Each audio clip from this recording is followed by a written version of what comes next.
Welcome to the Evolve to Succeed podcast. I am Warren Munson, the host of the podcast, where founders, entrepreneurs, business leaders and experts from a variety of sectors are interviewed to explore the link between personal and business success. In line with Evolve's principles, we also look at the importance of personal development, accountability and collaborative support in the pursuit of meaningful success. Through the insights of our guests, as well as my own business journey, the aim is to inspire you, the listener, to become better in life and in business. Welcome to this week's episode. My guest today is Katie Street, founder and managing director of Street Agency, a marketing and advertising agency. Often referred to as the agency for agencies, Street Agency works to develop a unique process that enables agencies to create deeper engagement with their clients and their audience.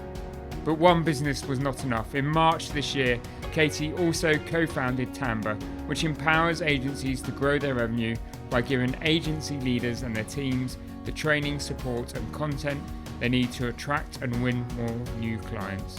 She is also the host of her own podcast, Word on the Street, as well as an award-winning marketing and new business director. Among other things in this episode, Katie gives some tips on how to stand out from the crowd in the digital marketplace. The starting point always has to be understanding the needs of your audience. Talks about implementing a 4-day week at her agency. There's no effect at all on their output. I don't feel our clients suffer in any way. They work really, really hard and they turn up on a Monday, super raring to go, having had a 3-day weekend. And reveals what she hopes her own approach to life has taught her daughter. For her, as a young woman, she's seen me go along this journey and she is incredibly proud of me, although she gets annoyed that I work too much sometimes. She's very proud and hopefully by taking the leap and going into the world of owning my own business has taught her a bit as well. If you want to learn so much more about Evolve and the services we offer, from our peer networks to our events, we're back with real live events in October with a business leaders lunch and a whole business festival in Bournemouth, Christchurch and Poole in November. Please do go to our website, evolvemembers.com. There you can register to be part of our community for free, get your weekly insights and newsletter, and have a look at our content. And if you haven't listened to the previous episodes of our podcast, details of where you can find those. But for now, let's get on with the show.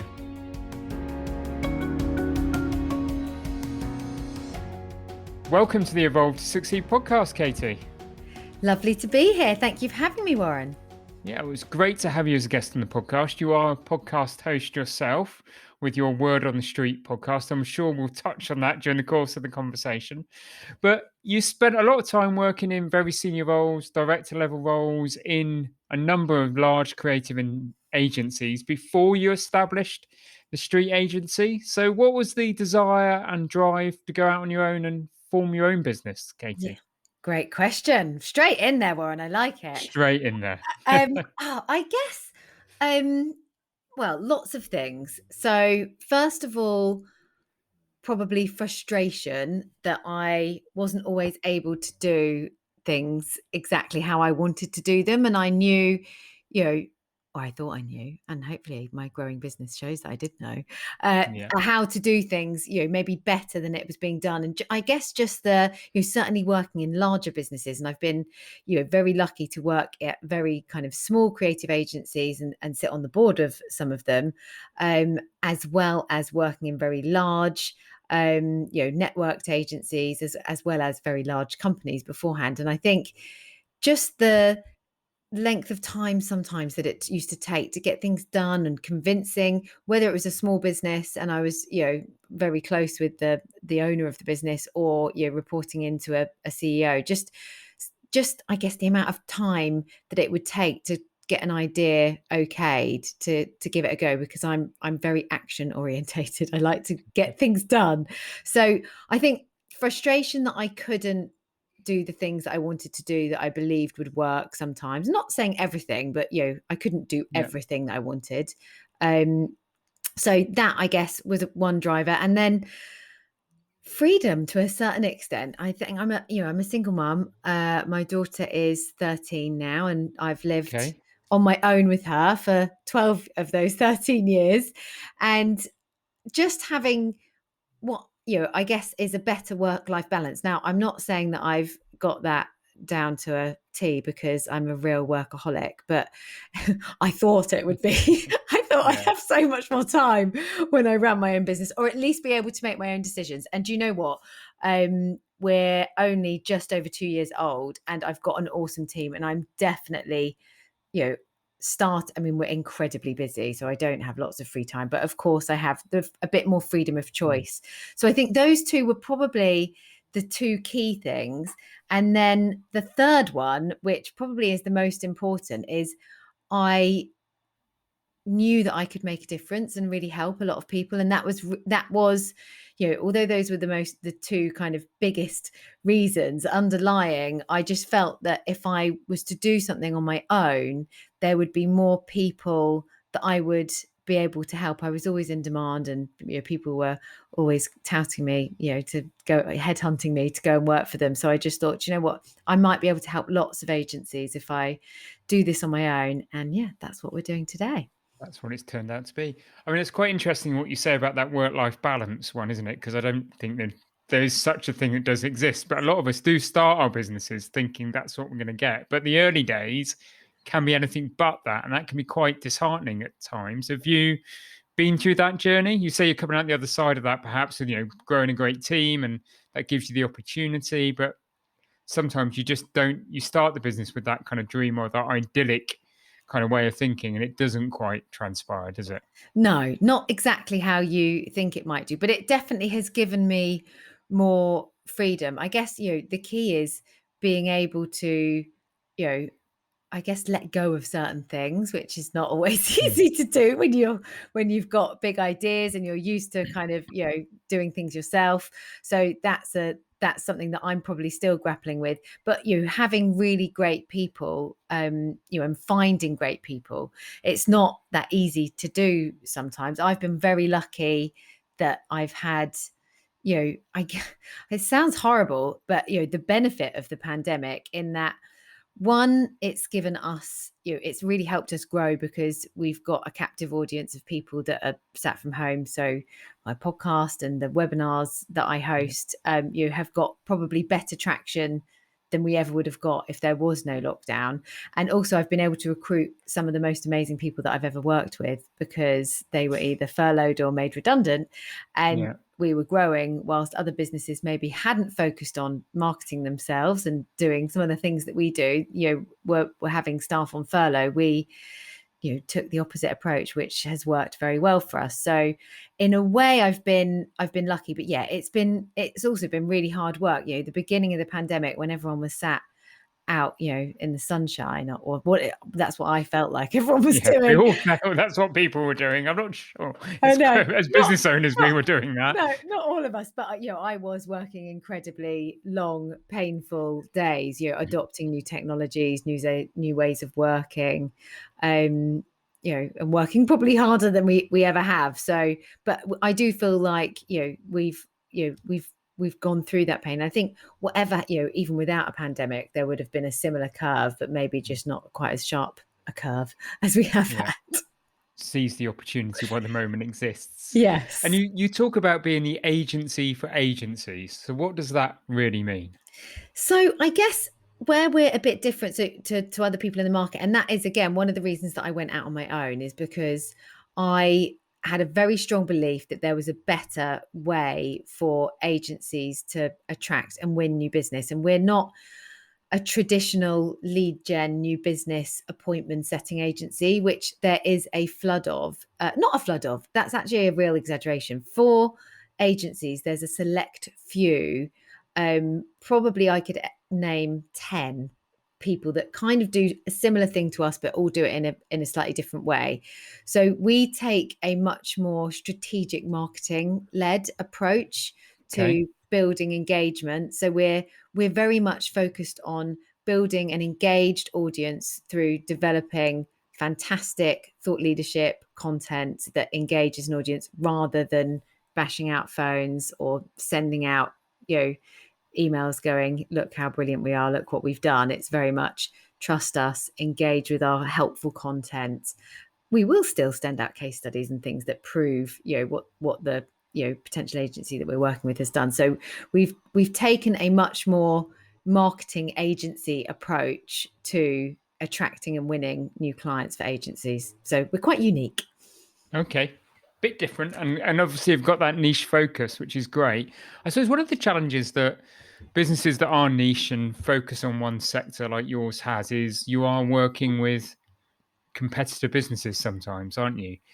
How do you deal with that challenge? Because that would help some of our listeners that are looking at niches and are looking at vertical markets, and how can they benefit from that? And how do you overcome the challenges of working with competitor businesses? Yeah, so I guess some of them could do what we do, and we do work with competitors, but most of they just don't have the time, and they're not specialist in the area that we're specialist in. So we don't tend to work with people that, although I have done, we don't tend to work with other agencies, as part of what we do. We tend to be the one agency in the mix that does exactly what we do. That being said, I am in the midst of launching another business, which actually, Warren, I should get your advice on. So it's called TANBA, TANBA, and it stands for the Agency New Business Academy. And it's a learning and development membership platform that enables you to learn everything that we do for clients yourself, so you can do it for yourselves. So that is, flooded with some really great partners that we're working with, to offer discounts to anyone who joins the membership.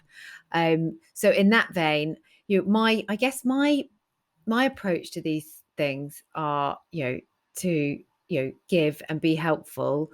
And there's a lot of agencies out there. There's 25,000 agencies in the UK, I think, at last count. It's probably a bit more than that, maybe a bit less, I don't know, but last count was around about 25,000. And like I said, I can name about 10 businesses that do the kind of thing that we do, but maybe all in slightly different ways. So to me, that means there's plenty of market for all of us. I don't need 1,000 clients, let alone 25,000. Need a small part of that market, and having the niche focus enables you to Exactly. do that. And we're not for everyone, and we offer a very different way of doing things that we stand behind and that we know works for our clients. But some people want a different approach, and we're not going to be for everyone. I'm very mindful of that, and we have chosen to niche, but we may not do so forever. We're growing quite quickly. We've already got clients outside of the agency world, because clients that we had who worked in agency world have gone on to other businesses and taken us with them. So we're now breaking the mold, although we're not marketing it, and we're still not marketing to other B2B businesses. We are working with other B2B businesses, actually with some fantastic successes. So who knows, it may all change yet. It may all yet change. Well, that's the great thing about running your business. You can see where the opportunities are and you can pursue them, can't you? And you get to make that decision as to, do we go left, do we go right, or are we just on the right course as we are? Exactly. And it's tough to make those decisions sometimes, especially as a business owner on my own. I don't have, obviously I've got like I say, a fantastic team, and I'm setting up a kind of leadership team. And actually I'm part of one of your courses at the moment. Yes, you're doing one of the Evolve peer groups. Yeah, I love it. Been so helpful. And I'm also working with a non-exec from the same world as me, who has built and grown and sold his agency twice. So taking advice and having some other people and or person, in my case both at the moment, which I feel very lucky, to kind of bounce these things off in a trust environment has been incredibly useful, because there are things that we probably weren't doing that I should have been doing. Like, we're really good at our new business and marketing because we have to be, that's what we do. But I probably haven't been quite as good at recruiting as quickly as I could or should have done. So the team are quite stretched. So all the, the experience of other people that have been on this journey has been amazing. The experience of your peers is invaluable, but the one that also has really made a difference to me is having a mentor, a non-exec, somebody you can turn to, who you can look in the eye and say, look, this is what I'm feeling sometimes, not just for advice, but this is what I'm feeling. Is this feeling right or wrong? And they can say, yes, I was there, I've been through that. And you just don't feel so isolated, do you? That's the thing, Katie. Definitely. And it's finding the right. I've been really lucky. Someone introduced me to mine, but we're actually very similar. I mean, I don't know if that's a good thing or a bad thing. It feels like a good thing, but we're very, very similar characters. I get on very well with him. In fact, we went to Rick Stein's for lunch on Friday Oh, and lovely. managed to get through a couple of bottles of wine, which was lovely on a sunny Friday afternoon. But, it's that for me, like you say, just having someone that gets you, that you can trust, that I have my own weekly session with him, and then he's helping us with a few other things within the business at the same time. Has been a real, expensive, and I was a bit scared, like, oh gosh, should I be doing this? But actually, worth its weight in gold. It really has been. Yeah. If you get the right person on board and you have that connection, then it is worth its weight in gold, without a shadow of a doubt. I absolutely agree with you. So, obviously, I can't have you on the podcast as a sort of marketing agency kind of guru, new biz generation, without asking you some of your top tips. So, for businesses generally, what do you see as some of the biggest mistakes businesses are making right now in terms of their marketing and new business gen activity, Katie? I think, certainly over the past year and a half, lots of people turned their marketing off Mm. because they were scared about budgets. And looking, particularly at the industry that I work in, so the creative and marketing industry, the agency world, the agencies that have turned off their marketing have not grown as much as the ones that didn't turn it Mm. off. So I think the biggest mistake, and I think this is for any business, and there are some really interesting stats out there, and I know everyone will be like, well, of course she's going to say that, she runs a marketing business. Mhm. But it really is true. Businesses that shut down their marketing amidst a pandemic will not be growing at the rate that those are, investing in their Yeah. marketing. And you can look at you know previous activities, those that marketed themselves through pandemics have done incredibly well. Amazon, various others, they've taken Mm. huge market share when the world has been a bit quieter. So I think, to me, people that have shut down their sales and marketing, big mistake. Yeah. And it'll come home to roost, or is coming home to roost at the moment. It will, because the fact is, and this is again kind of goes back to where how we work, I guess maybe a bit differently to others, is it's about building an engaged audience. So you can never turn that tap off. You'll know this, Warren, and I get your Yeah. emails, so I know that you do it ever so well as well, which Yeah. is good.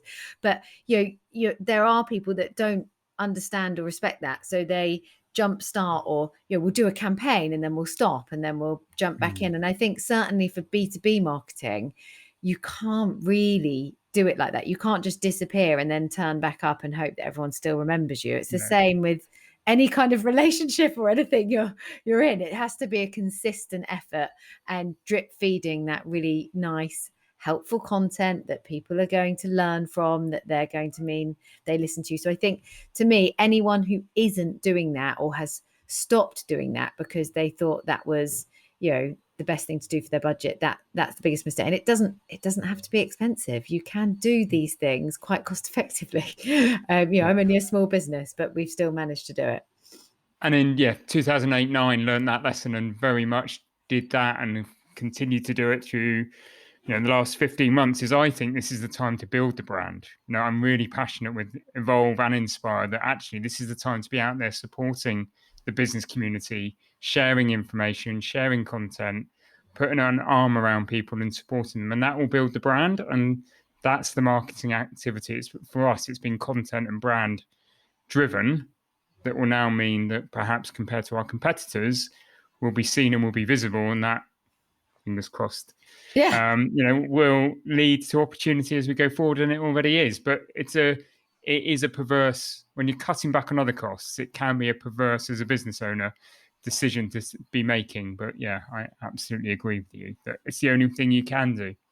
Yeah, and it's, if you don't, I think, we've seen it with certain agencies, that they have Mm. stopped, and they might get lucky. That they may have been working really hard on partnerships and other things in the background that might help get them through. But if you're not talking to your audience, then the likelihood is someone else is, and Mm. who are they going to speak to when, like you say, they've got budget or they've got a scratch that they need to Yeah, itch they need to definitely. scratch, not scratch they need to itch. You know what I mean? It's just, yeah. So yeah.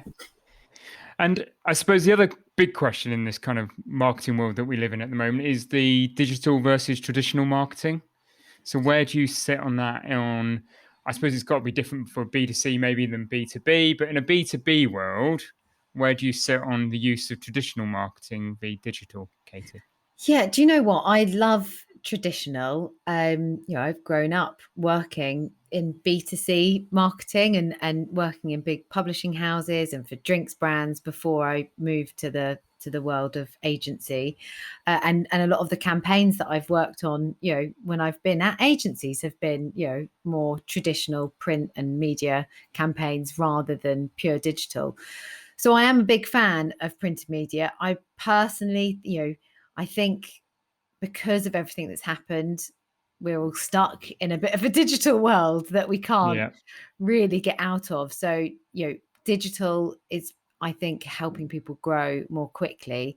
That being said, I think, as hopefully the world starts to get back to, the new normal or whatever we want to call it, I think people will really want to have, those kind of more physical, traditional marketing comms back in their life because they'll Mm. feel a bit special, but they'll need to be done in a really good, way. I mean, I love, I grew up in experiential marketing, so event marketing. I think when it comes back, be it, it's probably not going to be this year on grand scale, although I am going to my first marketing conference in a couple of Okay. weeks' time, which in fact less than a couple of weeks' time, next week, is it? I think next week, in a car park at the Old Truman Brewery called Madfest.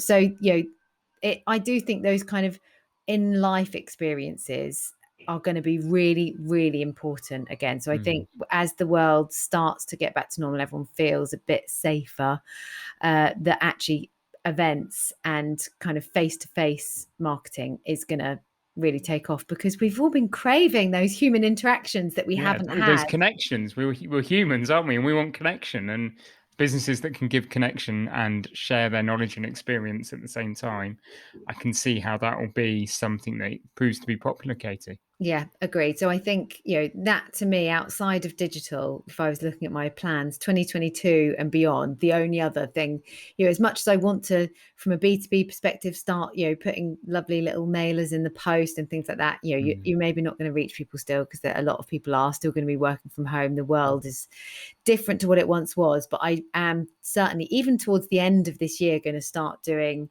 more kind of intimate gatherings and events, not just for us, but also for our clients. So yeah, we'll let you know how that goes.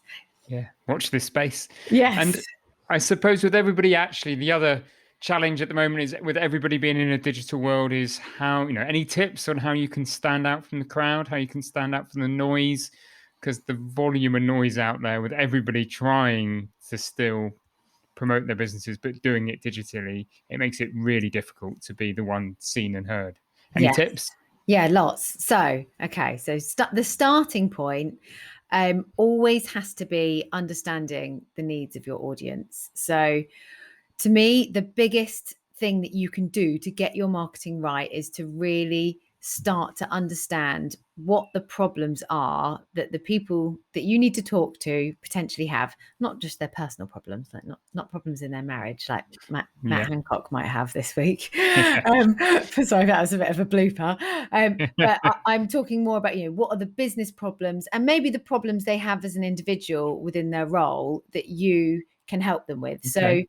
in order to identify those, one of the things that we do when we're working with clients to understand, a bit more about them and therefore help them develop what that value proposition may be is we look at what's happening in the market. So, looking at, we'll do some desk-based research. We'll, Google is your friend. Just Google what, Yeah. it can be that obvious. Like, don't be scared to put something quite basic into Google, like what problems are the X industry facing, or whatever it might be, because that you'll find some really interesting articles. So we do desk-based research to understand what's happening in the marketplace. We look at the news, we look at industry bodies and press, etc. Once we've collated that, we'll start to get a good understanding of what the world is saying is wrong with the marketplace. And then we'll often speak to our clients and say, can we chat with your clients to understand what it is that they truly value about how they work with you? And that often, just some basic, a 10-15 minute conversation with 4 or 5 clients can kind of give you some real key pointers. And that might be, if you're a different kind of business, I don't know, speaking to your salespeople. That's another thing we often do. Who's speaking to your prospects every day? What are there any commonalities in the problems that they're having? So the second one is audience. The third one is looking at your peers and your competitors. So, what are they saying? You'd hope that they will have done some research. Are they getting engagement on their social channels? What are they talking about? What subjects are they providing insights and content about? And then the final one, which is number 4, is just looking internally at yourselves. What is it? What's your vision, mission, aspirations? Obviously not everyone has that, but written down. But if you haven't, then you should. Once we've understood all those 4 things, we'll go, right, these are the needs of the audience. This is what you provide. Here's the obvious value exchange, and therefore that starts to help us set the content strategy, the subjects that we should be talking about, because we know that their audience, we've qualified it by looking at various different areas. We've qualified it to say, this is what you need to be talking about. So if you haven't got your subjects right and your content strategy right and your value exchange understood, then the rest of it will fall flat on its face. So that's the first thing that I always say to do. Okay, so otherwise you just got to get that right. Otherwise you're just adding to the noise, aren't you? And you're just Exactly. putting the volume out there and throwing darts at a dartboard, I assume. And hoping for the best. And do you know what? You might get lucky. You may have good intuition on these things. And to a certain extent, I use my intuition on mine because I'm very lucky that I speak to so many people within my industry. I host a webinar and the podcast, which is a great way to get direct feedback. But is that intuition or is that experience? Well, probably experience, but you then start to think it's intuition because you're just so used to doing it, I guess. And I speak to so many people, but you never stop. And I promise this isn't a setup for Evolve, but you never stop. I never feel like I stop learning, and that's one of the reasons. I don't just host my podcast because it's a great marketing tool, which it absolutely is, but also because I get to speak to people that are potential clients of mine that I'm learning from and understanding their challenges and getting a better understanding of what's going on within my marketplace. So every single week speaking to people in my industry is filling me with knowledge, and I'm learning stuff every week, which is great. Which is exactly what I say about the Evolve to Succeed podcast, is that people say, well, why are you doing it? What's the benefit? And I say, well, I get to speak once a week to somebody for 45 minutes to an hour that I wouldn't normally speak to, and I talk to them about their industry or their issues or their problems or how they've succeeded. And you always come away with some additional knowledge, insight, experience that you can learn from. It's great self-development, actually. Yeah. It sounds a bit selfish to some listeners, but that's kind of what it is. And you hope that, therefore, because you're enjoying the conversations, they convey that knowledge to the listeners and they can grow and develop as individuals as well. Exactly. And I learned so much every single week. I absolutely love hosting the podcast. Like I was saying to you a minute ago, Warren, I'm not very good at prepping for them. So I have a fantastic team that help keep me organized. But I turn up to every podcast and there's never a time that I don't learn something. And then another great thing is, I would be silly if I wasn't admitting it, it does help you speak to people that you potentially would like to speak to from a new business point of view. It's connecting you with what a nice way to reach out to someone that you want to potentially, become a client. Oh, hi, would you like to come on my podcast? I'd love to talk to you about how you've done X, Y, and Z, or about some of your challenges or whatever the subject is, rather than, hey, look at my agency, look how great I am. Do you want to work with me? Well, the likelihood is they'll ignore the second one, but the invite to the podcast, they probably won't ignore. No. But it comes back to value exchange again, doesn't it? I suppose that's another example of value exchange. So going back, you've created that, you've now worked out how you're going to stand out, and you've got your content, and you've got, your subject matter, and you've created this kind of value exchange. How do you really leverage that though? Because there's still, even when you get that right, you're putting the content out there, you've got to leverage it in some way, shape, or form. Yes. How do you go about doing that in the right way, Katie? Yes, so lots of tips here, and I hope these are helpful and in some way structured, but it's probably just going to be a bit of a mind dump. So, first tip is to make sure that you're doing things regularly. So, rather than, again, like I was saying earlier, you're just going, right, I'm going to chuck this content out over the next 3 months or the next 6 weeks, whatever it might be, because we've got to drum up some business now and I haven't done anything for ages. You need to make sure things are happening regularly, because as Warren, you will know, and I know from hosting the podcast, people come to expect things happening if you keep doing them. So whether that's a podcast that goes out weekly, or I also host a monthly webinar, lots of other clients of ours, we do lots of other different types of tactics, which might be a weekly roundup that they're releasing on social or as a little video clip, or it might be a dinner, I mean, not now, but a dinner that they host, every month, or whatever that might be. Have some regularity in it, because then people will expect it. They'll continue to dial into it. And that's really how you build, and you'll continually be able to pull people in. So first of all, make sure there's some consistency. I guess, other points, and there's lots of them.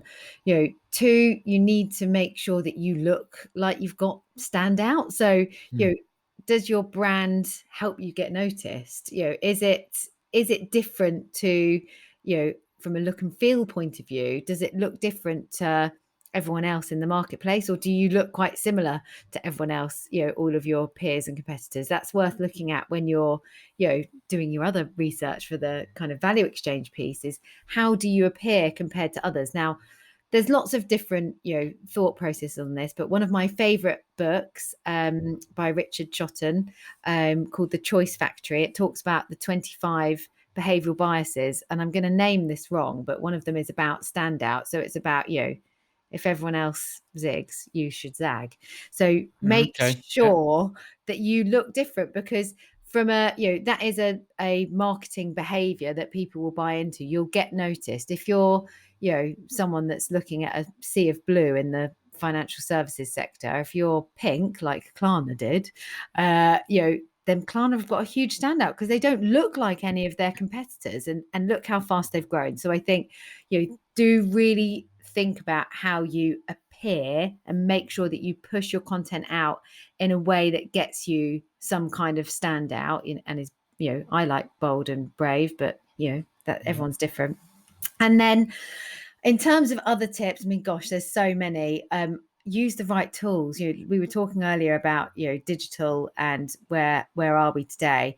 Our tech stack at Street, I hadn't really recognized this until the non-exec that I'm working with sort of said to me, he was like, that really underpins what you do. We use lots of different technologies that most of them do talk to each other, but make sure that you've got the right technologies to enable you to do what you do.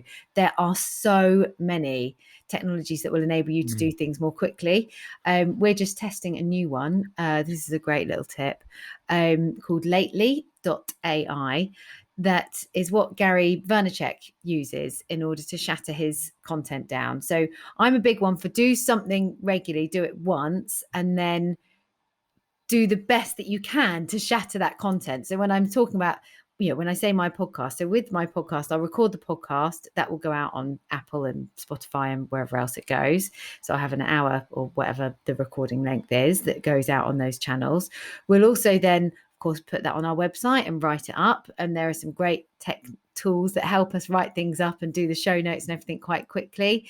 Otter.ai is one of those, but lately, AI, I believe, helps do that even better. And then we'll do, maybe 4 or 5 different social posts. So we'll have, a couple of video posts. We'll do an audiogram.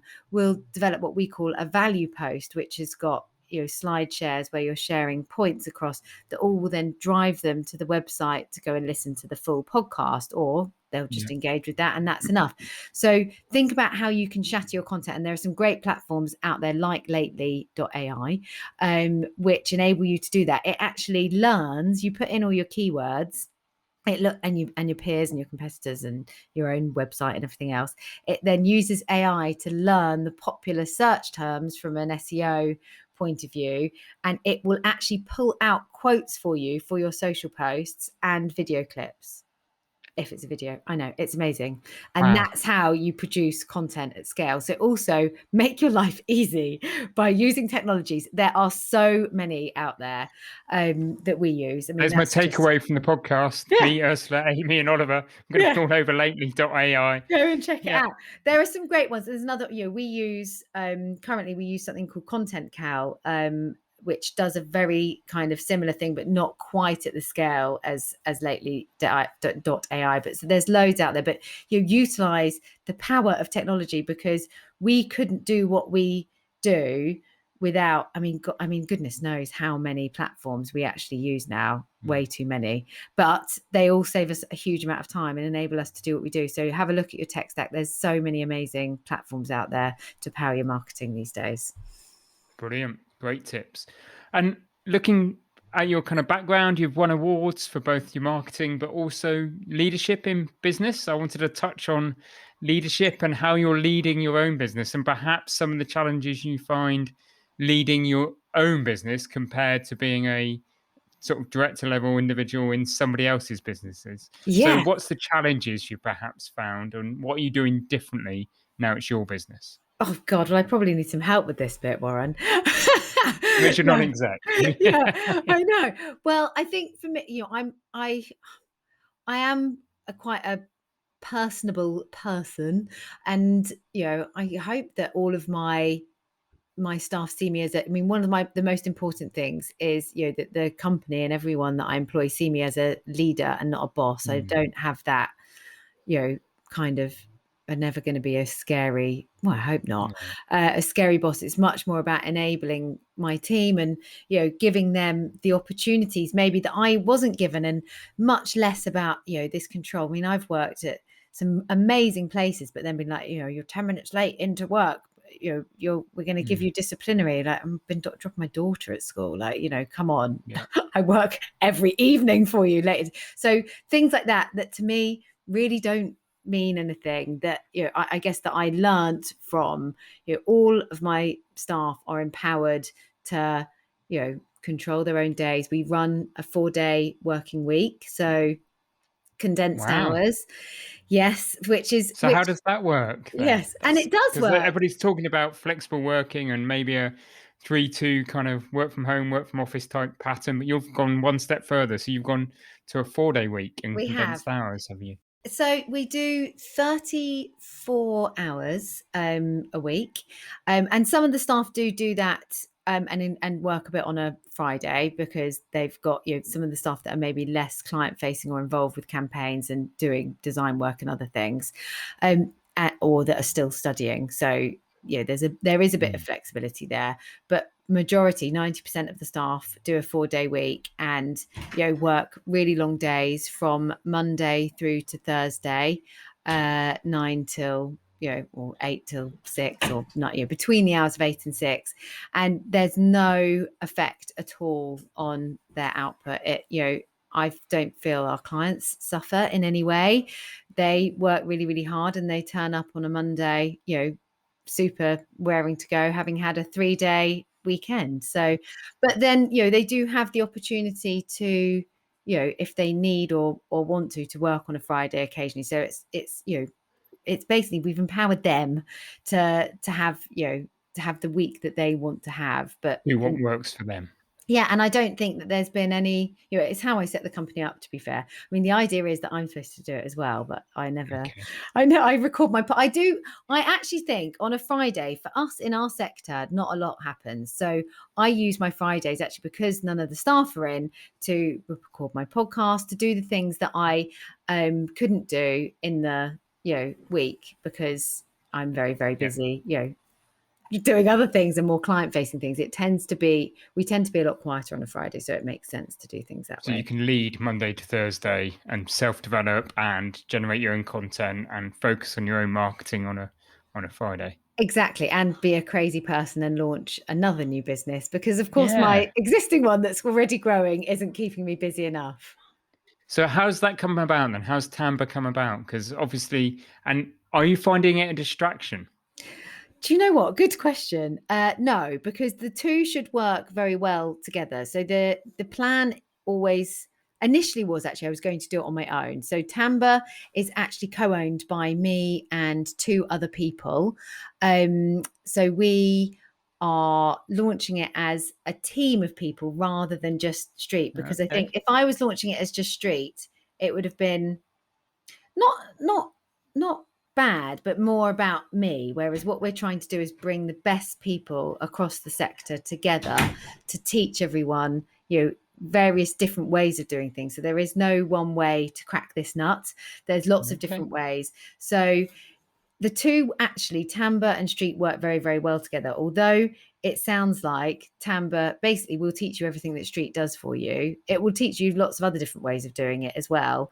But there's always going to be people that need it doing for them. Yeah. We're not going to, we're not going to remove the need by launching Tamba for anyone to have any marketing support ever again. We're hopefully going to teach people how to do it better. But yeah, so the idea is that they work really well together. And when I first came up with the idea, it was just going to be a Street thing and an added thing to Street, but I just don't think it would have worked like that. So it's become its own branded thing that sits totally separately to Street Agency, and has its own platform and its own login. And yeah, I'm so excited. We're launching beta testing in July, and we should go officially live and start making some money in September. So that's the plan. The magic moment. Yes. Good luck with that. I'm sure our Fingers listeners will crossed. watch out for it. And I suppose that leads to a kind of question. You've started a business on your own. You said right at the start of this podcast, because in essence, you quite wanted the control of your own destiny in some way, shape, or form, or control of the narrative and being able to make decisions. You've now started a business with others. So you've got partners. You're not, Katie on her own. How do the two businesses feel? One's having to be very collaborative, and one you can still be very direct in. Yeah. Do you know what it does? It's funny because it is two very different beasts, and I love things about both of them. So Street's great because I don't have to ask for permission and I can just make decisions and it's done straight away. But I've been really lucky. Oh, I guess lucky. No, let's not say lucky. I've chosen two business partners that, are fantastic and wonderful people, as well Mm.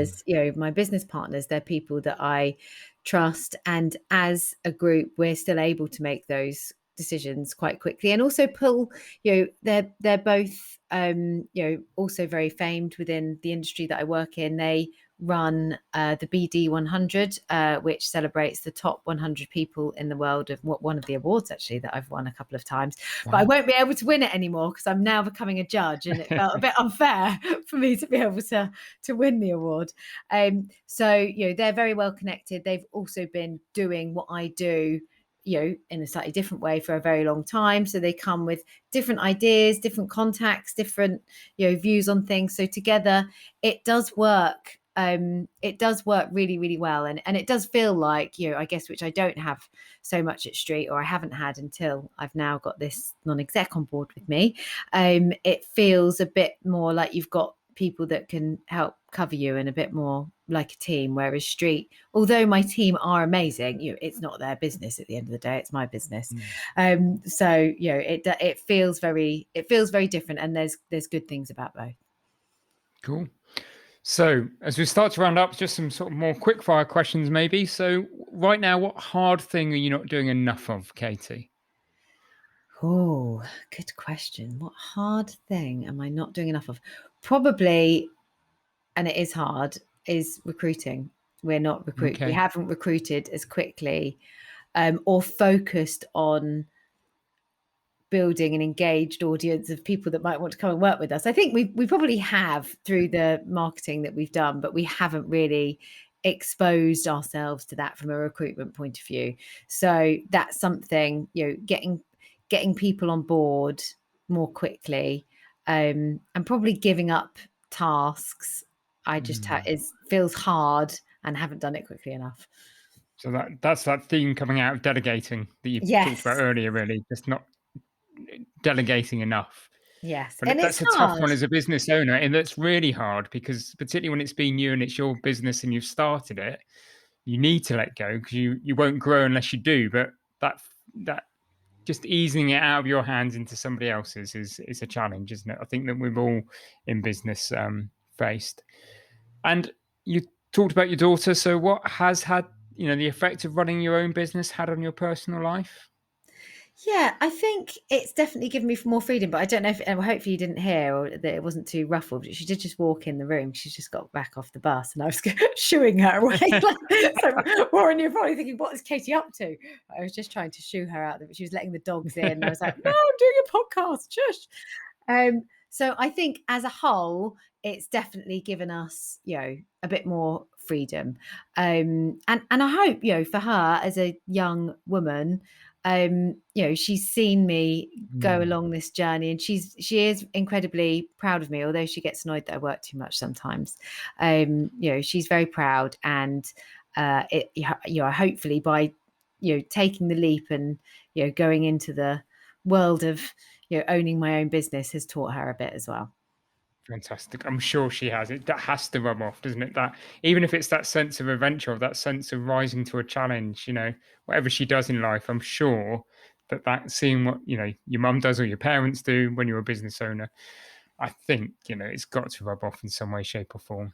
Yeah, and I think the fact that I've done it maybe not later in life because believe it or not, I'm not quite 40 yet, but she's a bit older, more later in her Yeah, childhood life. If I'd done this when she was 4 or 5, I mean, I wouldn't have probably been able to, I guess. Financially, I had too many too much responsibilities. responsibilities to take the risk. Yeah, Yeah, but because I've done it later and it's been more visible to her in a way. yeah. She's really seen the journey that I've been on over the past 2, 3 years. And before launching my own business, I was up in London all the time. And in fact, even having my own business, I was up in London quite a lot. So yeah, thankfully the pandemic came along and I couldn't travel to London for ages. So not thankfully the pandemic came along. That sounds terrible, but from a business point of view, Yeah, it probably has and a family helped. balance point of view, those kind of Yeah, things will yeah, happen. and lots of people I think that I speak to have in the world of business, it's not been a bad thing in terms of our family and work Mm. life balance. Personally, I found that I've got two daughters, 11 and 16, Oh, and similar I've actually, ages. yeah, and I found the challenge actually not being around them so much. Yeah, That one of the benefits was, it was immensely frustrating and concerning with the pandemic and all of those kind of things. But it was so lovely just to be with them and around them. And yeah, now we're all back into our normal lives. yeah. You just kind of miss them, and you think, oh, and I know. it's Back just, at school has been a straight. It's been on and off, and you're probably yeah, similar that at secondary school now. Both yeah, of yours, the 11-year-old maybe yes, just started. yeah, Yeah. So that's been it has and I mean, gosh, a journey in itself. But I definitely think one of the good things was I mean, I'm sure we drove each other mad at the beginning, yeah. but having that time together at home and being able to go for a walk together, and we did, every single day, and that's things like that we still do now that I just would never have probably made the time to do before. So They've yeah. just become good habits. Just don't forget Yes, the good habits. Yeah, exactly. and you're very kind of positive. You've clearly, first time we've ever spoken any length, and so, but it's great to see your positive outlook on life. But there must be times when things do get you down. How do you build your own resilience? How do you overcome those moments of self doubt? How do you deal with that, Katie? Drink wine. No. Drink wine. That's a very honest answer. Yeah. Do you know what? I don't know. I think I am. I'm one of those people that I don't get overly anxious or try not to worry about something. I go with my gut feeling. But I think more than anything, for me, it's about, I'm so scared of failure that I'll always do something. So, beginning of the pandemic, I guess probably the biggest thing that, we've had to, any of us have probably had to overcome in some way. I straight away was like, right, that we're doing stuff like this. I'm not going to sit back. So I think when there are challenges, I'm very much focused on what's the solution, what actions do I need to take in order to, make sure that things are going to be okay. It's very much not going to pass me by. So I think quite action focused. And then, if it really gets bad, then I'll just open a bottle of wine. Yeah, don't dwell on it too long Yeah. and open the wine. Okay, great tips. Right, one final question. It is called the Evolve to Succeed podcast. So what's your definition of success, Katie? Oh gosh, do you know what? That's one of the hardest questions. And I've had a couple of people ask me this recently. I guess ultimately it's being happy, right? So, Absolutely. it isn't about money or wealth or anything else. It's, the definition is, for me, is about being happy. And if I can help other people and make them happy, I think, if you'd asked me this 10, 15 years ago, I'd have had a very different view. It would probably have been a lot more focused on money and outcomes and a nice house. And those are all things, that I want. But the real definition for me of success is, I guess, to have helped other people on this crazy journey of life, and to have, a good balance, and my own happiness.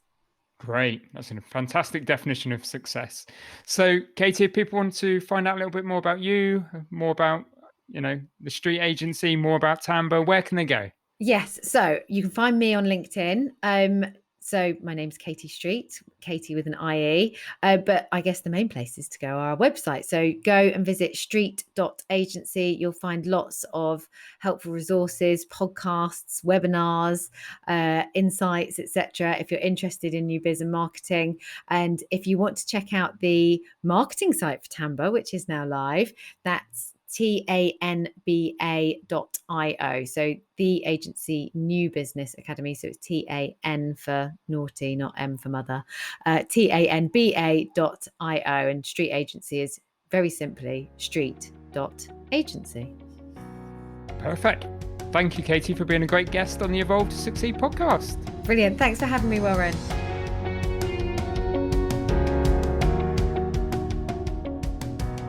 I really enjoyed Katie's energy and vibrance. She's one of those that has got that rare combination of ambition and humility, as well as a great sense of humour. Two things that really stood out for me during our conversation was what Katie said about when everybody else zigs, you should zag. I love that term. And while in this context it applied to business, it's definitely a philosophy to apply to life in general. I believe you should always strive to do the opposite of what most people are thinking and doing.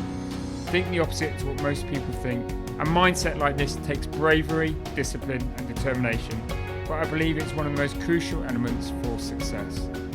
The second thing was around the effect and influence Katie's decision to start her own business is having on her daughter. As parents caught up in the day-to-day running of our businesses, we perhaps don't always recognise that our children are watching us and listening and taking it all in. This became particularly apparent to me during lockdown, as I'm sure it did for many of you listening. And after my discussion with Katie, it struck me as something wonderful that in having the courage to set out on our own, we can perhaps pass this approach onto our children and implant some of that same desire and determination in them to succeed. Something to really think about and be aware of. Thank you for listening, and if you do want to learn more about Evolve, then please do go to evolvemembers.com. You can register there for our weekly insights and newsletter, as well as learn about the services that we offer at Evolve, including our peer groups, one-to-one coaching, courses for teams, as well as our lovely co-working space in Ashley Crossing Pool. And if you are a business leader in Dorset and Hampshire, then I'm really excited to be able to say that through the Dorset LEP and the Solent LEP, we have some fully funded peer network and peer group programs that we can offer to you. So if you want to learn more, again, go to the website or please call the team. I really do hope you've enjoyed this episode, and if so, please help us by rating, reviewing and subscribing and listening to future episodes. Thank you for listening.